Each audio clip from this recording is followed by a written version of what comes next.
तो students section 3 subsection 5 को करने के बाद में अब हम सेक्शन 3 सबसेक्शन 6, 7 एंड 8 को भी कंसिडर करते हैं। वो किस तरह से इस जॉइंट लायबिलिटी के कंसेप्ट को क्लियर करते हैं अलॉन्ग विथ कॉमन इंटेंशन। यहाँ पर आप देखेंगे कि पहला सेक्शन हमने कर लिया है। नाउ बीएनएस का सेक्शन 3 सबसेक्शन 6 किस कंसेप्ट को क्लियर करता है? कहता है whenever an act which is criminal only by reason of its being done with criminal knowledge और intention is done by several people, each of such persons who joins in the act with such knowledge or intention is liable for the act as if the act were done by him alone with the knowledge or intention.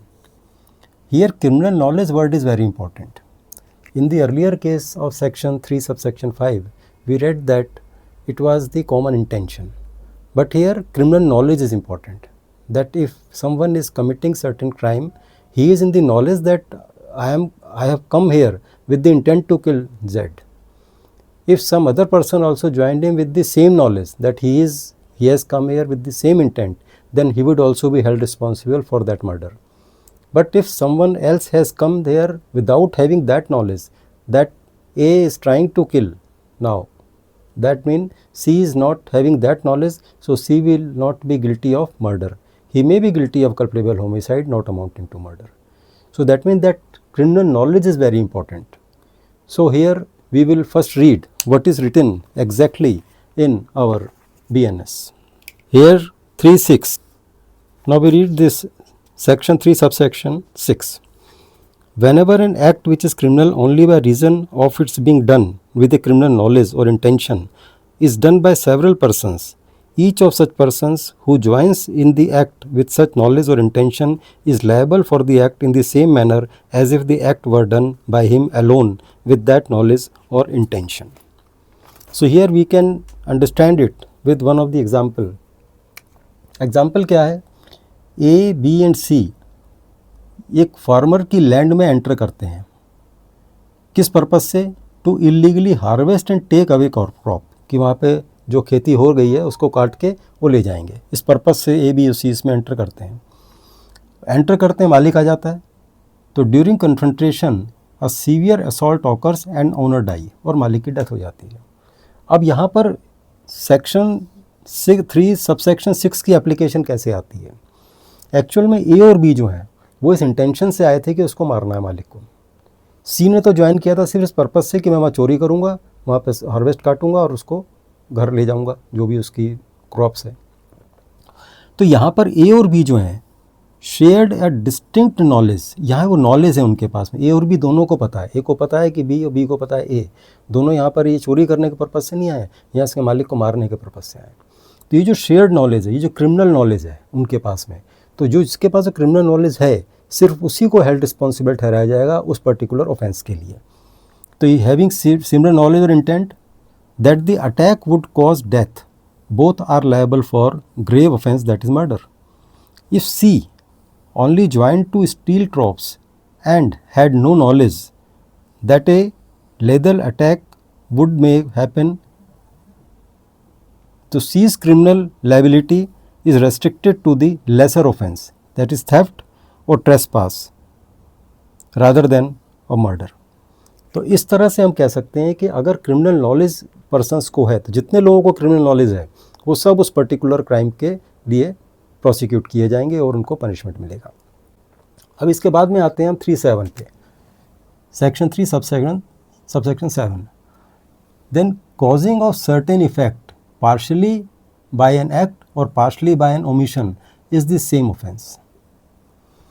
इसका मतलब है कि कोई मैं particular crime करना चाहता हूँ और उस क्राइम को करने के लिए मैं दो तरह के प्रोसीजर अडॉप्ट करता हूँ। एक में तो एक्शन करता हूँ, एक में कुछ ओमिशंस करता हूँ, लेकिन रिजल्ट वही आ रहा है जो मैं चाहता हूँ। यहाँ पर जैसे इस एग्जांपल में ए इंटेंशनली कॉजेज जेड डेथ, ए ने जेड की डेथ कॉज की। पार्शली किस तरह से? By illegally omitting to give the food, उसको खाना नहीं दिया जेड को, एक तो ये, और पार्शली बाय बीटिंग, पार्शली उसको पीट के किया। तो ए जो मर्डर का यहाँ पर प्रोसिक्यूट किया जाएगा, क्योंकि ए ने उसकी अल्टीमेटली डेथ तो कर दी, चाहे partially by not giving him food और पार्शली बाय बीटिंग। तो डिफरेंट तरह से भी अगर कॉजिंग किया जाएगा सेम इफेक्ट को देने के लिए, तो भी उसका अल्टीमेट रिजल्ट जो है वो डेथ पेनल्टी मतलब मर्डर का चार्ज ही होगा, क्योंकि criminal law always looks at the result and not to the means by which it has been achieved. कैसे अचीव किया गया इस पर ध्यान नहीं देता है क्रिमिनल लॉ, इस पे ध्यान देता है कि असल में जो रिजल्ट था वो क्या रहा। तो यहाँ पे उसका मर्डर से डेथ कॉज हुई, बीटिंग से भी और कुछ उसको भूखा रखने से भी। अब जो 3(7) है, इसमें एक्ट क्या कहता है? एक्ट कहता है whenever the causing of a certain effect or an attempt to cause that effect by an act or by an omission is an offense, it is to be understood that the causing of that effect partially by an act or partially by omission is the same offense. ऐसा नहीं कि मैंने उसको भूख से मारा या उसको मैंने तो कुछ और बात होगी कि नेचुरल डेथ हुई है तो भूख से मरा है, एक पीटने से उसके अंदर जो कमजोरी आई उसके बाद में कुछ उसको डैमेज हुआ। तो यहाँ पर कॉजिंग ऑफ इफेक्ट इस पे रहेगा कि मेन कि उसका रिजल्ट क्या था, चाहे उसको पार्शली दो तरह की इंटेंट से किया गया हो, certain partially by an act और पार्शली बाय ओमिशन। तो एक्ट और ओमिशन दोनों मिलके अगर कॉज रिजल्ट डेथ दे रहे हैं तो मर्डर का केस बनता है। नेक्स्ट है सेक्शन 3 सबसेक्शन 8। यहाँ कहते हैं when an act is committed bye means of several acts whoever intentionally cooperates in the commission of that offense by doing any one of those acts either singly or jointly with any other person commit that offense। अगर यहाँ पर जो keyword है वो है कि several acts, अगर कोई भी ऑफेंस कमिट किया जाता है बाय सेवरल एक्ट्स, तो जो भी उस सेवरल एक्ट में जहाँ जहाँ भी उसने हेल्प की होगी वो सब उसके लिए कॉज होंगे। जिसमें एग्जांपल दिया है कि ए एंड बी एग्री करते हैं मर्डर जेड को करने के लिए by severely and at different times giving him some small doses of poison. उसको मारने के लिए, ये बूढ़ा व्यक्ति है घर में, उसकी प्रॉपर्टी हड़पनी है, धीरे धीरे उसको मारने के लिए वो 2-3 जो हैं घर के सदस्य उन्होंने कहा भी चलो इसको धीरे धीरे पॉइजन देंगे, पता भी नहीं लगेगा। तो अलग अलग डिफरेंट टाइम्स में जब जिसको मौका मिला सबने पॉइजन दिया उसे। तो ऐसे केस के अंदर वो सारे ही हेल्ड करेंगे, लायबल करेंगे मर्डर के लिए, क्योंकि डिफरेंट टाइम्स में उन्होंने उसकी जो इवेंट थी, यानी कि नंबर ऑफ यहाँ पर एक्ट्स हैं, तो जहाँ पर सेवरल एक्ट्स होते हैं उस कॉज को इफेक्ट लाने के लिए, तो जहाँ जहाँ भी जिसने कॉपरेट किया होगा वो सब उसके लिए हेल्ड लायबल होंगे for the same allegation that is murder. Then we should read what is written in section 3 subsection 8.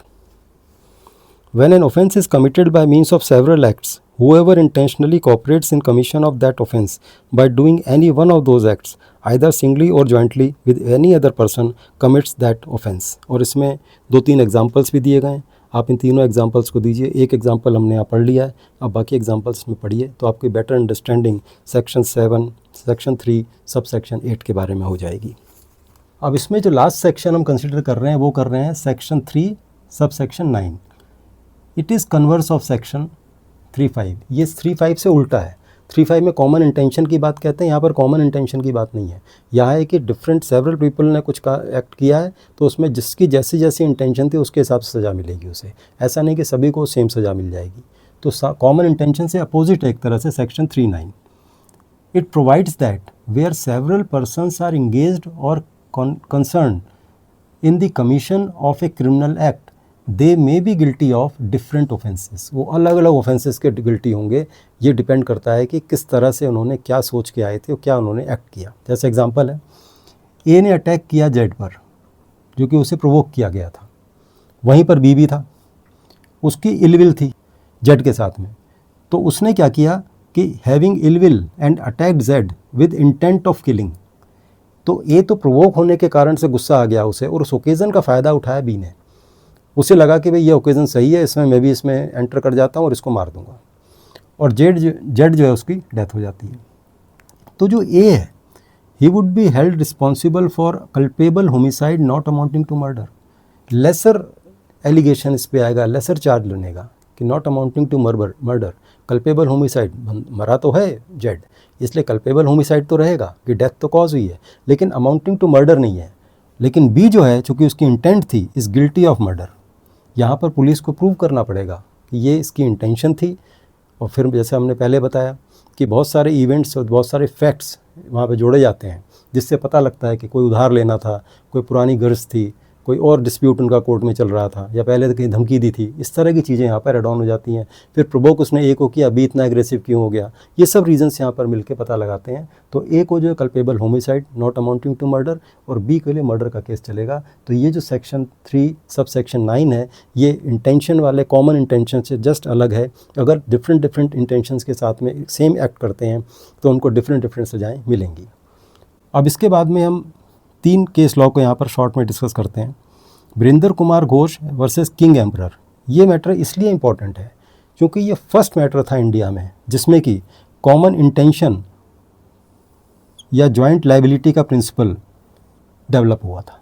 तो ये वीरेंद्र कुमार घोष के जजमेंट को आप पढ़िए, इसके अंदर कॉमन इंटेंशन का पहला मैटर था इंडिया में जिसको कि डेवलप किया गया था। सेकंड जो है Panduram versus state of Hyderabad या कृपाल सिंह वर्सेस यूपी।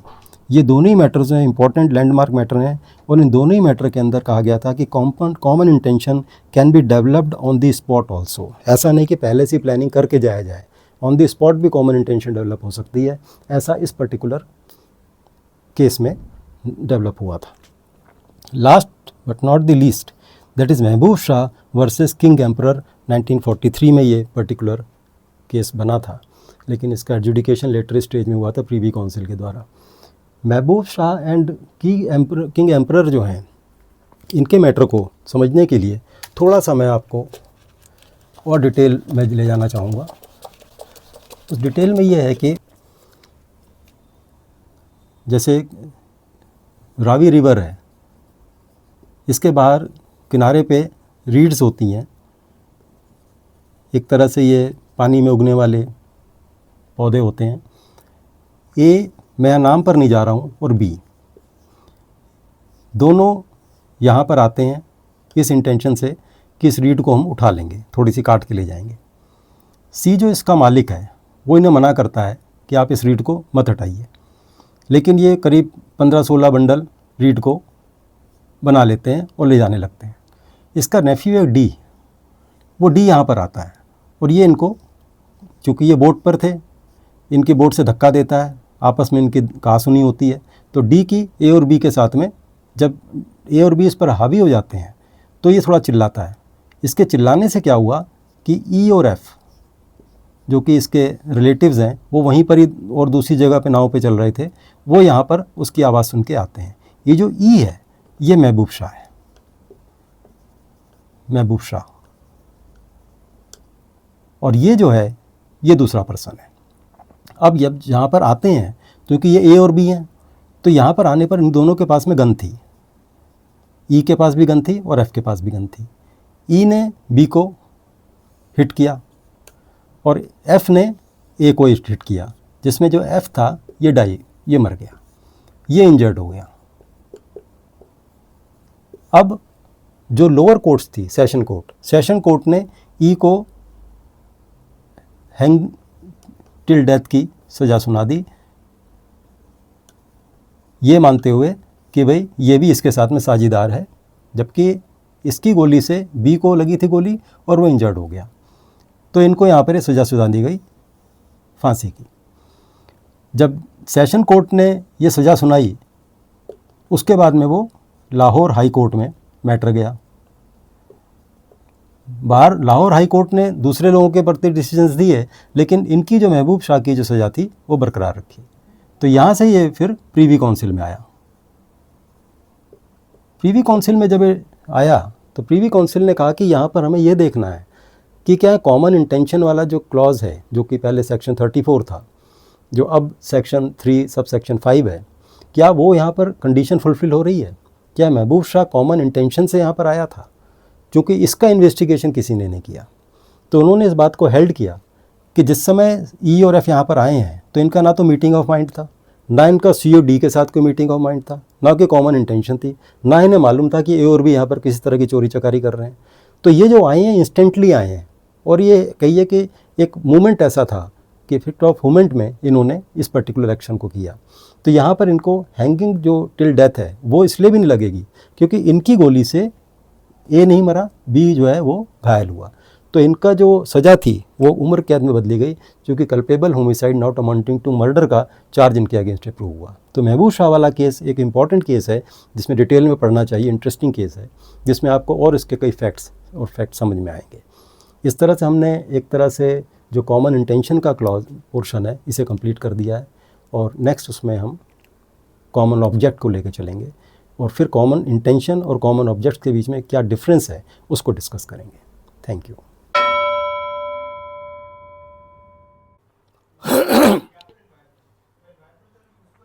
स्टूडेंट्स, अभी हमने कॉमन इंटेंशन को कंप्लीट किया है, और अब हम आते हैं कॉमन ऑब्जेक्ट पे, क्योंकि this particular point we have already discussed that under joint criminal liability और under joint constructive liability or joint constructive criminal liability, there are two aspects. One is common intention, which is governed by section 3 subsection 5 to subsection 9, and second one is governed by section 190 that relates to common object. So after completing common intention, it is learned that in case of common intention, when two or more persons are having their meeting of mind and they have the pre-arranged plan to execute certain illegal act, then if any one of the person commits that particular act, all the other members will also be held equally responsible and would be prosecuted. In case of common object, there is another word which needs to be understood first, is unlawful assembly. What is unlawful assembly? So it is second type of criminal liability or constructive criminal liability, that is common object. Under sections 190 we will study, read with section 189. Section 189 pertains to unlawful assembly. What is unlawful assembly? An assembly of 5 or more persons is designated as unlawful if common object of the persons composing that assembly, अगर कोई assembly 5 या 5 से ज़्यादा लोगों की है और उनका कॉमन ऑब्जेक्ट फॉलोइंग में से कोई है तो वो अनलॉफुल कहलाएगी। हालांकि यहाँ पर जो लैंग्वेज लिखी है ये थोड़ा लैंग्वेज को रिफाइंड करके लिखा है अंडरस्टैंडिंग पर्पज से, जिसमें कि to interfere in working of government. Working of government का मतलब ऐसा है कि जो वर्किंग गवर्नमेंट की है उसको गलत तरह से रोकना। आप प्रॉपर प्रिंसिपल रूप में अगर उसको अपोज कर रहे हैं, that is okay, that is allowed in our constitution. Then to trespass, that is criminal trespass, that to commit mischief, किसी की प्रॉपर्टी में जाके उसको ट्रेसपासिंग करना, उसमें कोई मिसचीव एक्टिविटी करना, उस पर्पज़ से है। Then to take illegal position of someone's property, किसी की प्रॉपर्टी पे कब्जा कर लेना, इस इंटेंट से आपने वो कॉमन ऑब्जेक्ट बनाया हुआ है। And to compel a person to do what he is not legally bound to do, उस तरह का काम करवाना जो कि वैसे आप वो नहीं, कोई नॉर्मल पर्सन नहीं करेगा उस काम को, लेकिन अंडर कंपल्शन किसी का मर्डर करवा दिया, किसी का कुछ और गलत करवा दिया, उस तरह के कोई एक्शन करना, या कि इवन डरा के किसी की प्रॉपर्टी को, कागज़ों को ले लेना, ये सब चीज़ें जो हैं वो इसमें आता है। And to resist execution of judicial proceeding, law के इम्प्लीमेंटेशन को रोकना, जुडिशियल प्रोसीडिंग्स को रोकना, कोई लॉ जुडिशियल ऑर्डर है उसको अनलॉफुल तरीके से रोकना। तो ये जो सारे एस्पेक्ट्स हैं ये अनलॉफुल असेंबली के होते हैं। इसमें मेन चीज़ है कि 5 या 5 से ज़्यादा लोग होने चाहिए और उनका जो ऑब्जेक्ट है वो कॉमन होना चाहिए, and one of these objects में से कोई होना चाहिए। और किस तरह से होना चाहिए? By using criminal force. इसमें जो एक पॉइंट कॉमन है that is criminal force. Criminal force के साथ में आप उस पर्टिकुलर एस्पेक्ट, उस ऑब्जेक्ट को अचीव करने की कोशिश करें। एक पॉइंट और है, अ लॉफुल असेंबली में सब्सिक्वेंटली बिकम अनलॉफुल। स्टार्टिंग में तो परमिशन लेके एक असेंबली हुई और उसमें हर तरह से ये पीसफुल डेमोस्ट्रेशन रहेगा, पीसफुल प्रदर्शन रहेगा, और लेकिन बाद में अनलॉफुल हो जाती है, कुछ ऐसे लोगों के हाथ में वो चली जाती है, या फिर कोई इंटेंट ऐसी होती है जो दबी हुई होती है कि स्टार्ट तो उन्होंने लॉफुल तरीके से किया लेकिन with to achieve some unlawful goal, the moment their goal becomes unlawful, that assembly also becomes unlawful, that would be called unlawful assembly. तो unlawful assembly को पहले अंडरस्टैंड करना ज़्यादा ज़रूरी है, और उसके साथ में unlawful assembly का एक एस्पेक्ट और है।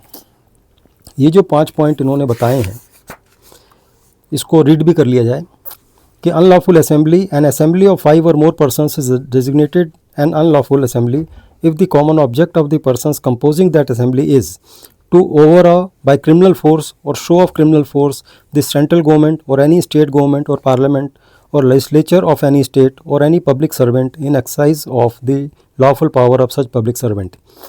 यानी कि जो लॉफुल पावर है पब्लिक सर्वेंट के पास में, पब्लिक सर्वेंट को या लेजिस्लेचर को, पार्लियामेंट को, स्टेट गवर्नमेंट को, इनको क्रिमिनल फोर्स यूज़ करके इन्फ्लुएंस करना। Second, to resist the execution of any law और एनी ऑफ लीगल प्रोसेस, कोई भी लीगल प्रोसेस है, कोई भी लॉ है, उसके एग्जीक्यूशन को रेसिस्ट करना अनलॉफुल तरीके से। टू कमिट एनी मिसचीव और क्रिमिनल ट्रेसपास और other offences, then by means of criminal force or show of criminal force to any person to take or obtain possession of any property or to deprive any person of the enjoyment of a right of way or of the use of water or other incorporeal right of which he is in possession or enjoyment or to enforce any right or supposed rights।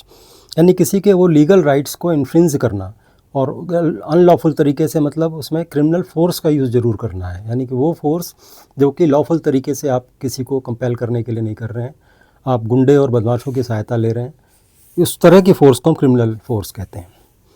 And last one is, fifth one is, by means of criminal force or show of criminal force to compel any person to do what he is not legally bound to do or to omit to do what he is legally entitled to do। इस तरह से ये particular section 189 जो कि lawful assembly से related है, unlawful assembly से related है, इसको बहुत ही ध्यान से पढ़ने की ज़रूरत है। और इसके एक एक कंपोनेंट को, कौन से 5 रीजंस बताए हैं, जिसको अगर आप कॉमन ऑब्जेक्ट की शेप में लेते हो, यानी आपकी असेंबली का common object one of these 5 points हैं, तो उस पर्टिकुलर केस में आपकी असेंबली को अनलॉफुल डिक्लेयर कर दिया जाएगा। अब हम आते हैं कॉमन ऑब्जेक्ट के ऊपर, चूँकि unlawful assembly is major part of our common object definition.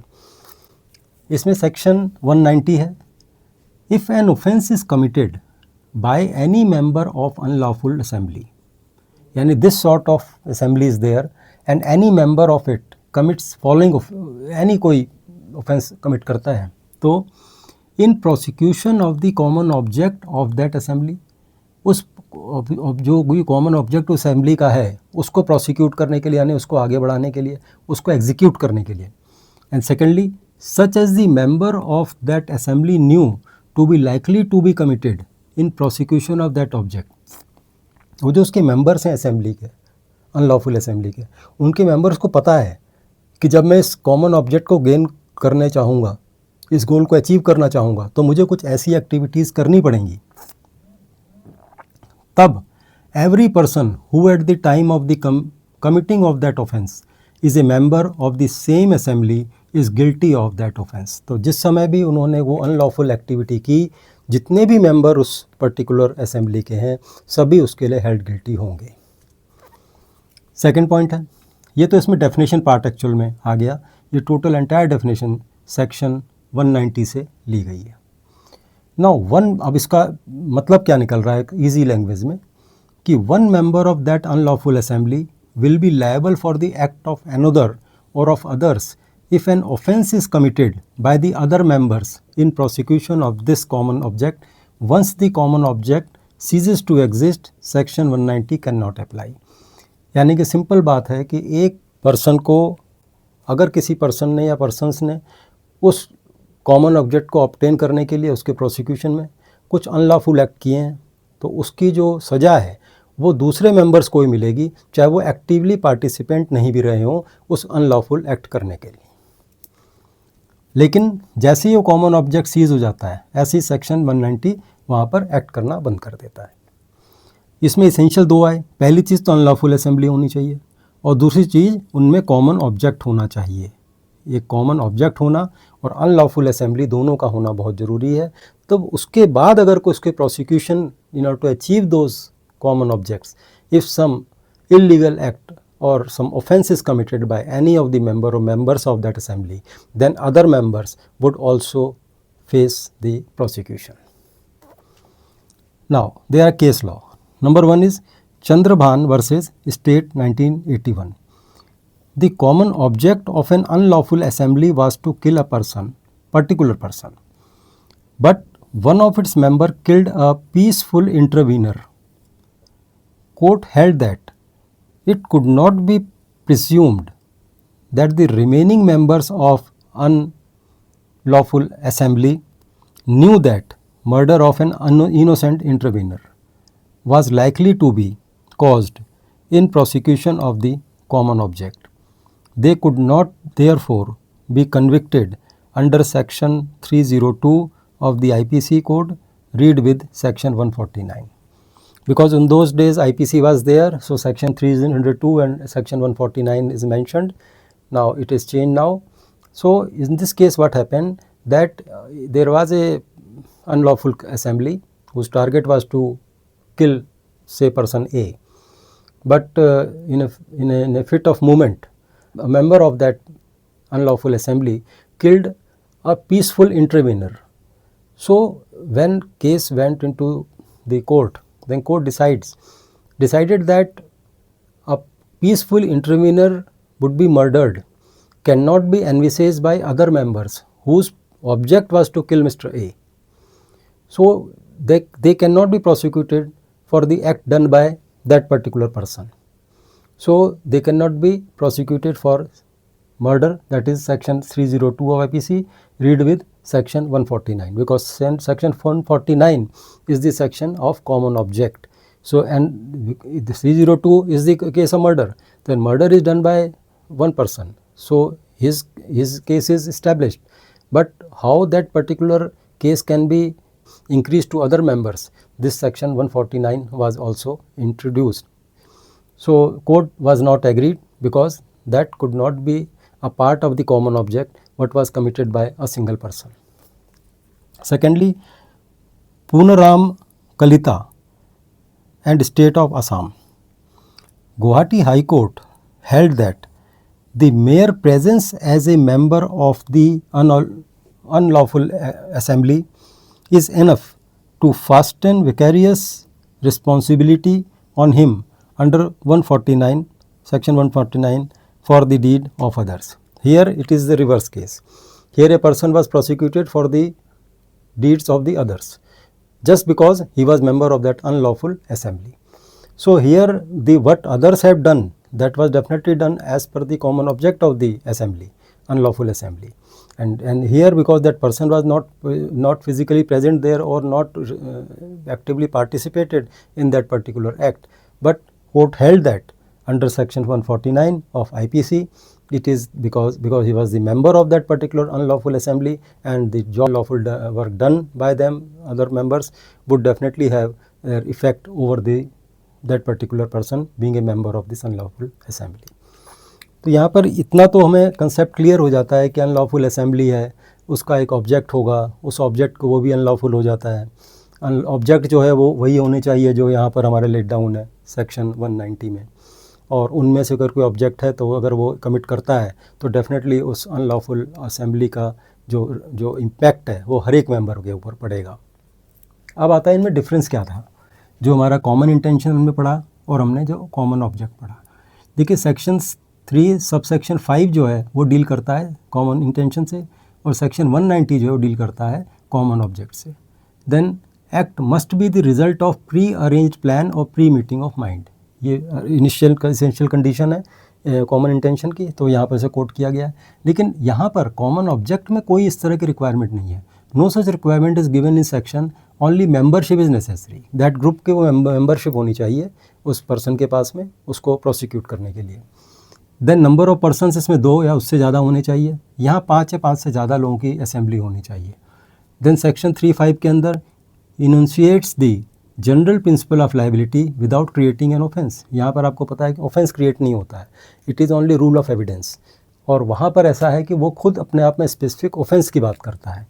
अगर यहाँ पर प्रोसिक्यूट होता है, it creates a specific offence against public tranquillity, public के बीच में जो शांति है उसको भंग करने का उसके ऊपर इल्ज़ाम आता है, और इसको एक स्पेसिफिक ऑफेंस है, यहाँ पर जनरलाइज नहीं किया गया है, यहाँ पर केवल एक पॉइंट ऑफ एविडेंस है, रूल ऑफ एविडेंस है। Then the common intention under section 3 sub section 5 need not be some specified type, कोई स्पेसिफाइड टाइप या मेंशन नहीं है, किसी भी नेचर की इंटेंशन हो सकती है, किसी को लूटने की, किसी को धोखा देने की, किसी को मर्डर करने की, रेप करने की, किसी को किसी भी तरह की जो आप अनलॉफुल चीज़ इमेजिन कर सकते हैं वो कॉमन इंटेंशन में आ सकती है। लेकिन जब कॉमन ऑब्जेक्ट की बात आती है, must be one of the 5 objects mentioned in section 190, जो उसमें हमने अभी पढ़े हैं 5 ऑब्जेक्ट्स, उन 5 ऑब्जेक्ट्स के अंडर में ही होना चाहिए, उस डेफिनेशन के अंदर, उसकी जो वर्डिंग्स हैं उसमें जो उन्होंने जो हमारे 5 वहाँ पर रीजंस बताए गए हैं जिसके अंदर अगर कोई काम करता है तो अनलॉफुल असेंबली में तो वो इम्प्लीमेंट होता है सेक्शन 190। तो सेक्शन 190 ने जिन 5 एस्पेक्ट्स को, जिस नेचर ऑफ एक्ट्स को उन्होंने कैटेगराइज किया है, उनको ही वहाँ पर मानना पड़ेगा। इस तरह से हम देखते हैं कि कॉमन इंटेंशन, कॉमन ऑब्जेक्ट और कंस्ट्रक्टिव लायबिलिटी यहाँ पर कंप्लीट होती है। तो आज हमने जनरल प्रिंसिपल्स ऑफ क्राइम इसको कंप्लीट कर दिया। तो स्टूडेंट्स, आज हमारा एक पर्टिकुलर एस्पेक्ट रेगुलरली पिछले 5 दिन से करते हुए कंप्लीट हो जाता है और अब हम जो है नेक्स्ट टॉपिक की तरफ बढ़ेंगे और आपसे यही कहना है कि हमारे और भी सब्जेक्ट्स के इसमें हमारे लॉ एजुकेशन चैनल में अपलोड किए हुए हैं, आप उनको भी देखिए और देखिएगा कि ये आपको हेल्पफुल मिलेंगे। Thank you.